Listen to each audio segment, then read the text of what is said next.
Welcome to Test Miles, where horsepower meets high tech. This is your VIP pass to the latest automotive innovation.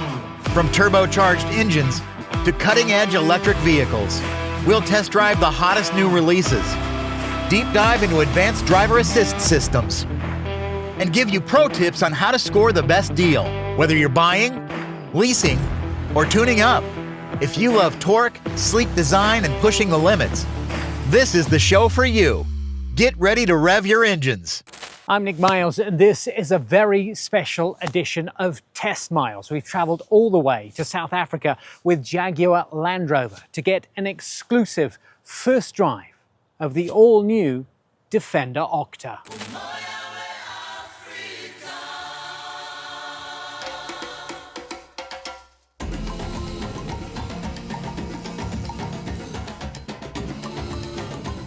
In this episode, we put the all-new Defender OCTA to the test. We sit down with the people behind its creation and get the inside scoop on what's next for Jaguar Land Rover, plus an exclusive look at Jaguar's new concept vehicle and the future of the Discovery brand. But before we dive in, let's explore the stunning country of South Africa.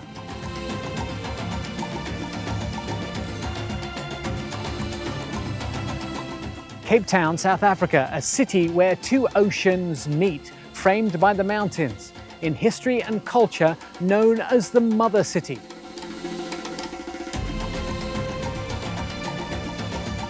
Cape Town is the oldest city in South Africa, a top destination for travelers worldwide.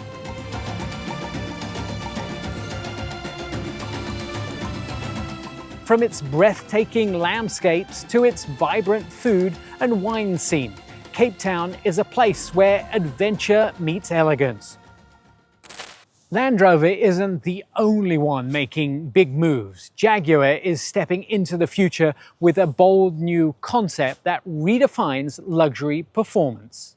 The Jaguar 00 concept is a preview of the brand's all-electric future. Sleek, powerful, and packed with cutting-edge technology. This isn't just a car, it's a statement of intent. I'm Nick Miles. I'm just outside Cape Town in South Africa, and I'm here to drive the new Defender OCTA. I have an opportunity to sit down with Joe Eberhardt, who's head of Jaguar Land Rover North America, to talk about the company's brands and what the future holds. Joe, I want to cover all four brands that you have in the house of brands, and that includes Defender, Discovery, Jaguar, and Range Rover. So let's start with the brand that has probably been at the forefront of the news the most recently, and that's Jaguar. You relaunched the brand in Miami recently at Art Week, and I think you knew that what you were doing was going to get lots of attention with basically screwing up a piece of paper and unraveling something completely unexpected. Right. But did you expect the amount of attention you got? Because it was astronomical. I would tell you, I got hundreds of thousands of social media comments and views. Yeah, no, I don't think we expected the degree and the amount of feedback we received. We knew we were going to get a lot of commentary, and that was expected and that was intended. But I think we were taken by surprise, one, with the amount that we received, but also to some degree with the tonality of the feedback, which is probably not appropriate for any brand, including us. But maybe I'll take a step back and talk a little bit about the House of Brands approach. We started on that journey of transformation now about 2.5 years ago, and realizing that we, in order to really find a way to position all of our brands slightly higher, to find an interpretation of what we call modern luxury, and still be able to grow, we needed to really separate the brands and give each of the brands their own room to grow and their own definition. And as part of that, Jaguar is taking a very prominent role, one that is slightly different than it has occupied at the moment.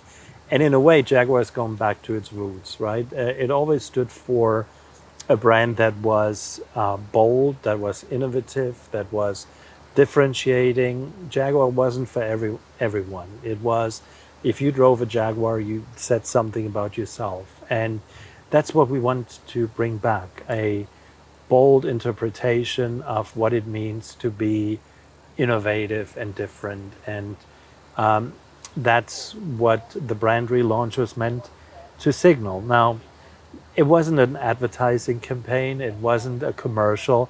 It was just simply, hey, Jaguar will change over the next coming months. As you said, we got, I can't even count, hundreds of millions of commentary. There's a lot of brand experts that gave their commentary, they gave their assessment, their input, and to some degree, you know, it was actually quite comical to listen to all that feedback. But having said that, now we have the attention. Situated at the southwest tip of Africa, Cape Town sits where the Atlantic and the Indian Ocean converge. The city spans 948 square miles, similar to the size of Los Angeles and nearly 3 times the size of London. Whether you're here for the history, the outdoor experiences, or the local flavors, there's something for everyone. I'm Nick Miles and I'm here in South Africa, just outside Cape Town. I came to drive the new Defender OCTA, their new high-powered version of the vehicle. And I have a chance to sit down with Mark Cameron, who's head of the Defender brand and head of the Discovery brand, to ask him what the present and future look like. OCTA is such a huge, powerful off-road machine. What was the blank sheet of paper like when you started that? That's a good question. How could we take Defender and everything in terms of its breadth of capability and square it or multiply it as far as we could take it? And we wanted to make sure that we could create something that was on any surface with obviously the high performance, capable of exceeding our customers' wishes. So it was the breadth of capability and performance that we set ourselves the engineering challenge to see how far we could go with what is a very strong and flexible architecture. One of the things that's now defined is you've chosen your partners, not just in marketing and branding, but you started to choose your partners in charities and those type of things with Defender. And it's very different than the other brands. So who are Defender people? Who are Defender partners? What are their lifestyles? Yeah, it's a really good question. And we are definitely seeing a different profile of customer for Defender than we are for Range Rover, Discovery, etc. I think what's a common truth almost in every market around the world is Defender drivers love to be in a community with other Defender drivers. So from a lifestyle brand perspective, organising more things that we've been doing, but getting customers together, going on expeditions, sharing stories. There's a great underlying purpose theme for Defender. Countless countries I've come across customers that are voluntary members of clubs that go and help people if there's flooding or snow. They just want to use their car and how it's designed for its purpose, really. So partnerships that we have and are growing with the Red Cross as one example, which is now over 70 years as a partnership, with Tusk in wildlife conservation here in Africa, putting our cars to use as they've been designed to help humanity, help wildlife conservation. I think that's a really important part of the brand that makes us different and distinct, not just within the JLR portfolio, but with our competitors as well. It's almost like people who buy Defenders are Defenders. Yeah, it's the heroism, and it's much more. Yes, the product itself is an enabler to do those things, but it's the spirit and the attitude of many of our drivers as well, which I absolutely love. Let's turn our gaze to another pillar of the brand, house of brands, and that is Discovery. Yeah. This is the last leg of the stool that we haven't got to see yet. And I think you're still formulating exactly how that looks and what it will look like, and still working on that. But we have a Jaguar, which speaks for itself and is something completely different. We have Range Rover, we obviously have Defender, which is now this sort of very big adventure brand. What's the space that's left? Yeah, it's a really good question. and it's something we've been working on for a little while now. There's a lot of love for Discovery, but it's evident that in recent years, particularly with the arrival of Defender, the product lines within those two portfolios have become quite close. But if I go back to '89 when we first launched the first Discovery, it was always about family. It was about versatility, space. No second-class citizen inside the car. We had the tiered stadium seating in the third row. Those lovely big glass sunroofs, great visibility, and so that ethos of Discovery being a car for modern families, with lots of use of space, versatility of seating, nice and bright and airy, less epic adventure. So Defender's going more into that ultra capability, expeditioning type space, whereas Discovery will be more for affluent, everyday families that just want a versatile, dependable vehicle. Yes, they can still go out into the countryside at the weekends, but it's much more spontaneous rather than big planned epic trips. And I think there's a space in our house of brands for pushing Discovery much more into that direction. And actually, it doesn't need to have the most extreme breakover angles, departure angles, etc. All of the off-road capability that Defender has. Yes, it needs to be credible and pretty competent on most surfaces, but we can liberate some of that cost and space and packaging to create much more of a versatile family car. And that's the easy stuff, isn't it, for you, the off-road stuff, because you guys have been doing it since 1948. Yeah. I mean, that's the easy stuff. The hard stuff is working out how you make it more of a domestic vehicle. Yeah, and it's a competitive space. There's many other brands in that. But keeping a very strong design ethos as well. So it's got to be aspirational. You've got to look at the car, get into it and feel this is something different. So that's why it's better to take a little bit of time and get it right, rather than just sort of get something into the market that's just another family car. So we're at our best when we're most distinctive. And if you look at Defender, for example, I know we weren't selling it in the States for a while, but in the rest of the world, we had a 4-year hiatus between the end of the classic Defender 316 and what we have today. And with the right product, as we've demonstrated, you can have a real, fast start and get an impact. So yeah, taking time to get it right is most important.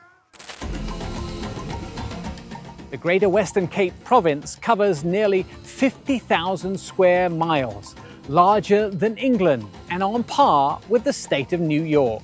Its Mediterranean climate means warm air, dry summers and mild, wet winters, perfect for year-long exploration. Buckle up. We've got an exclusive first look at the newest model right after this. Cape Town's 4.8 million residents, a blend of cultural languages and traditions, English, Afrikaans, and Xhosa, are the most widely spoken languages, reflecting the city's diverse heritage. The colourful Bonap neighbourhood tells the story of Cape Malay influence, while long streets pulse with a mix of nightlife, music, and culinary delights.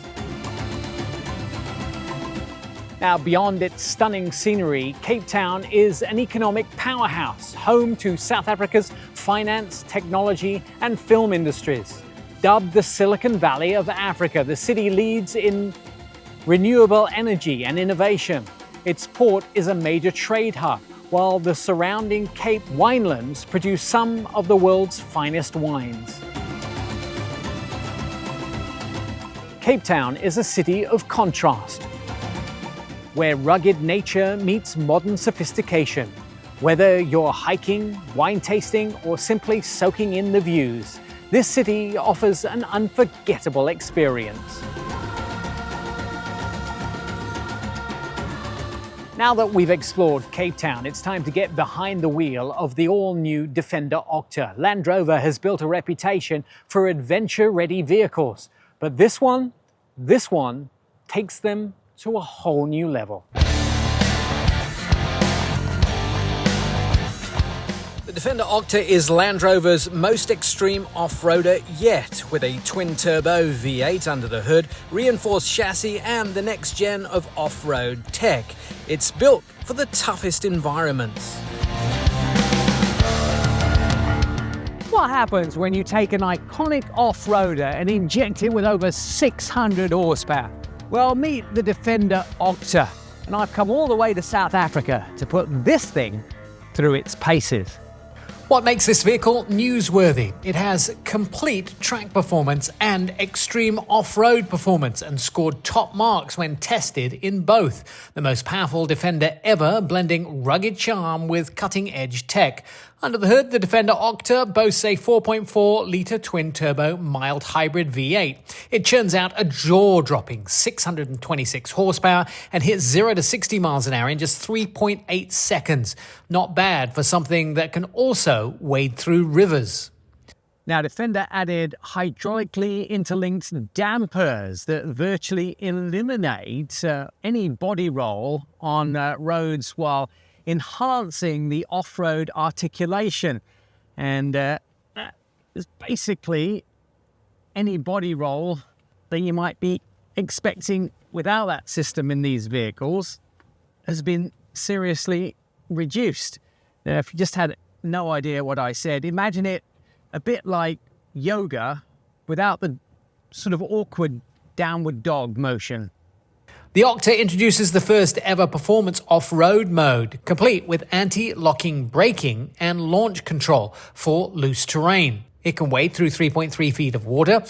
Just to give you an idea, most off-road SUVs can do just 2 feet of water. So OCTA can do 13 inches more than that. And it can tackle South Africa's most rugged landscapes without breaking a sweat. Now, South Africa's wild terrain is the perfect proving ground for this vehicle. From the rocky terrains to the deep sand dunes, the Defender OCTA handles it all. No sweat, no second thoughts, and it'll give you a free back adjustment as well.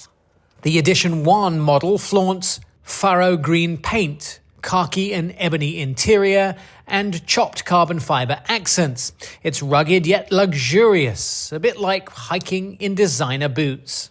The new performance seats let you feel the music. Imagine your personal concert where the seat doubles as a subwoofer. Welcome to the future of driving. Massive Brembo brakes, advanced ABS, and ClearSight technology ensure precision and control on any surface, whether it's loose gravel or urban jungles. This Defender OCTA reigns supreme. You know, South Africa is a mixture of rugged terrain and dramatic views, the perfect place to take and test any SUV. And it doesn't actually hurt that we've had some amazing wildlife encounters too. Starting at $152,000, the Defender OCTA does not come cheap. But with this level of power, luxury and tech, it's more than just a car. It's an experience. You know, in my opinion, the OCTA is a combination of blistering speed and unmatched luxury. It really is an adventure warrior. I'm off to have some more fun. In Bushman's Kloof, South Africa, I'm Nick Miles.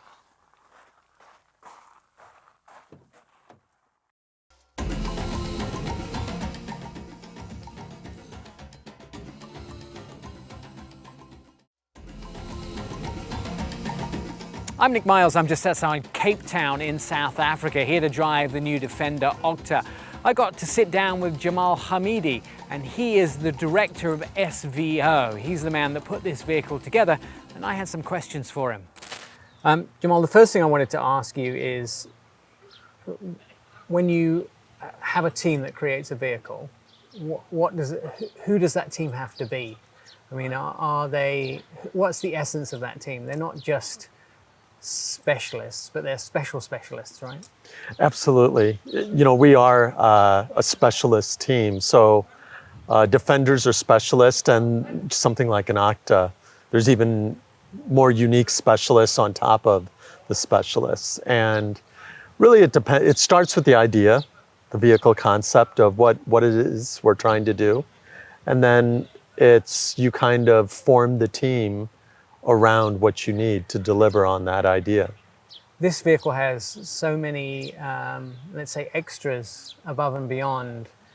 Some things we've not seen on other vehicles before, some advancements in powertrain, some advancements in suspension, some advancements in vehicle dynamics, and the use of things that we haven't seen used together either.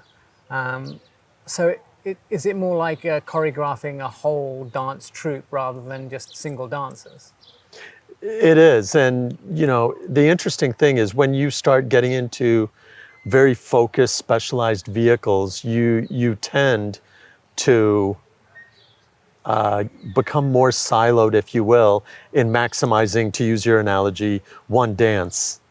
And sometimes you forget about the entire performance. And what we've really tried to do is focus on the performance and raise everything without any compromises. So sort of things we noticed, steering. This is something very different from other vehicles, definitely a vehicle that steers extremely well on sand, on gravel, but on road you don't lose a lot of steering. So what portions of the steering are you most proud of?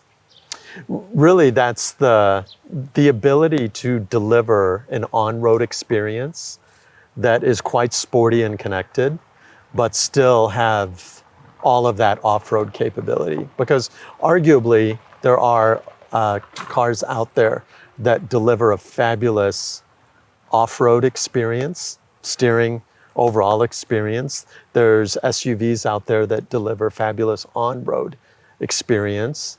I think we're really the first product to really bond those two worlds together and really deliver on the all-around experience at pretty high levels. It's quite a quick steering, isn't it, as well? I definitely noticed that driving it on a gravel road.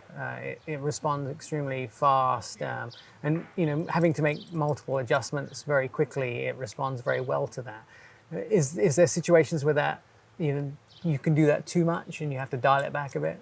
Absolutely. It's there's always a trade-off with quicker and slower steering, and the magic is to find that ratio that delivers that quick, connected feel and sporty feel, but is quite neutral when you just want to drive the car straight. It doesn't feel fidgety, and you don't need a lot of work just to keep the car going straight. Designing something like this, what makes the engineering team separate from, let's say, an engineering team at Ford or at Volvo, or what makes the engineering team special here? I mean, the product is special, but what makes the team special? Well, if you don't have a special team, you won't get a special product. And so what makes our team special? We are all hardcore car fanatics, and we live, eat, and breathe this stuff. This is not a job for anyone on the team. This is a passion.